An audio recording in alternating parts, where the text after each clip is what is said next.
Australia के 14 साल सेप्सफोर्ड नामी लड़के को दुनिया देखने का बहुत शौक था, लेकिन ये ख्वाब शायद बहुत महंगा था, जबकि उसकी जेब खाली थी। लेकिन वो कहते हैं ना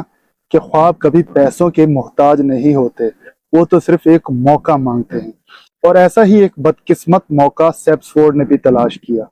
लेकिन यही मौका शायद उसकी जिंदगी का सबसे भयानक फैसला भी साबित हुआ कुछ यूं कि 1970 की एक सुबह DC-8 का एक पैसेंजर प्लेन जो कि सिडनी से टोक्यो के लिए बोर्डिंग शुरू कर चुका था, इसी दौरान सेप्सफोर्ड नजर बचाकर जहाज की लैंडिंग गियर के खाने में बैठ जाता है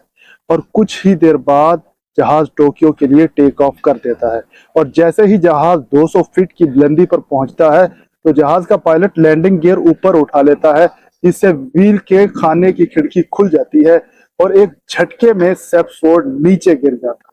अब ना तो वो कोई मुसाफिर था और ना ही कोई ख्वाब देखने वाला, अब तो वो सिर्फ और सिर्फ एक जिस्म था जो कि 200 फीट की बुलंदी से नीचे आ रहा था।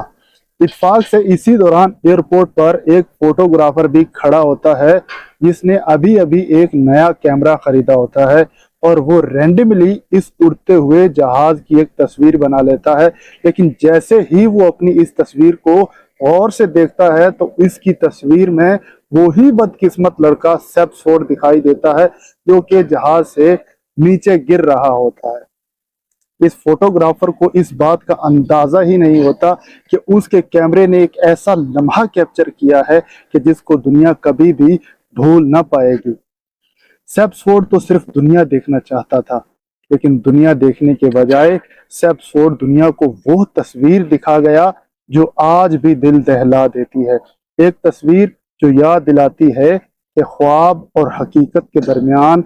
सिर्फ एक लम्हे का फासला होता है।